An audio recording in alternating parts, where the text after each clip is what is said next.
ہم تو جیسے تھے اب بھی ویسے. آپ سنائیں مزاج کیسے؟ بہت اچھے ہیں جی ماشاء اللہ. فردوس صاحب آپ عبید الرحمان نے بڑا اچھا اس کا تجزیہ کر دیا. انہوں نے ان کے پاس جو معلومات تھی وہ شیئر کی. پاکستانی عوام جاننا چاہ رہے ہیں کہ ایک تو گورنمنٹ آف پاکستان نے کیا تیاریاں کی, کیا اس حوالے سے سفارتی مشن جو ہے ہمارا وہ ایکٹیو ہے. دوسرا وہ اپنے جو دائرہ کار اس میں وہ کوئی کام کر رہے ہیں, ایکٹیویٹیز کر رہے ہیں, اپنے جو گزارشات ہیں وہ پیش کر رہے ہیں کہ آپ اس سیکٹر میں آئیں, اس سیکٹر میں آئیں, معلومات جو ہیں وہ سعودی عربیہ تک پہنچا رہے ہیں.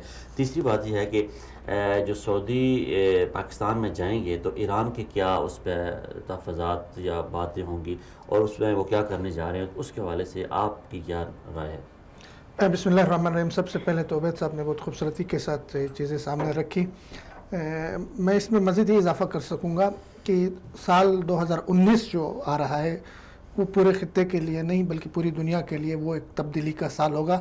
اس لحاظ سے کہ دنیا کی جو سیاست ہے اس میں ایک میجر تبدیلی آئے گی. وہ تبدیلی آئے گی اقتصاد کے حوالے سے, اکنامکس کے حوالے سے. لوگ جو ہے اس کی طرف جائیں گے, کوشش کریں گے کہ جی سب سے بڑا جو ایشو تھا شروع میں دہشت گردی, اب دہشت گردی سیٹلمنٹ ہو رہے ہیں ہر جگہوں پہ. دہشت گردی کے مسائل, دہشت گردی بڑا ایشو نہیں رہے گا. سے نپٹنے کے لیے جو سعودی عربیہ کا کمانڈ اینڈ کنٹرول سسٹم ہے, ایک وہ ٹیکنالوجی سعودی عربیہ کے پاس ہے, دوسرا وہ امریکہ کے پاس ہے. دنیا میں 2 ہی ممالک ہیں جن کے پاس کمانڈ اینڈ کنٹرول ٹیکنالوجی ہے. تو اس حوالے سے پاکستان کو مدد دے سکتے سعودی عربیہ؟ بالکل دے سکتے. میں اس طرف آ رہا تھا کہ سال 2019 میں اب تو ہم شروع سے اب سن رہے ہیں کہ جی سعودی ولی عہد بھی پاکستان آئیں گے اور اسی طرح امارات کے ولی عہد بھی پاکستان آ رہے ہیں. تو بنیادی طور پہ آپ کو یاد ہوگا کہ 2 دن پہلے اسلام آباد میں ہمارے سفرا کانفرنس ہو گئی ہے, 2 دن کی سفرا کانفرنس وزارت خارجہ میں, جس میں پاکستان کے جو سفیر پوری دنیا میں تھے وہ وہاں پہ جمع ہو گئے.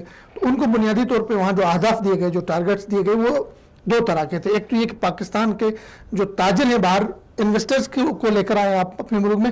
دوسرے کہ وہاں کی جو شخصیات ہیں, وہاں کے حکومتی اہلکار ہیں, ان کو پاکستان لے کر آئے. ایک ملک کا اگر کوئی وزیر اعظم آپ کے ملک میں آتا ہے, ان کا کوئی حکومتی شخصیت آتی ہے, اس کا مطلب یہ ہوتا ہے اس کے ساتھ تجارت بھی آتی ہے, اس کے ساتھ آپ کے معاہدے بھی ہوتے ہیں, اس کے ساتھ ایگریمنٹس بھی ہوتے ہیں. تو میں سمجھتا ہوں کہ ولی عہد پاکستان جب جائیں گے تو بہت بڑی تبدیلی ہوگی, بہت بڑی انویسٹمنٹ پاکستان میں ہوگی, جس طرف عبید صاحب نے اشارہ کیا گوادر وغیرہ میں. تو خوش آمدید کہنا چاہیے اور پاکستانی قوم ان کا انتظار کر رہی ہے.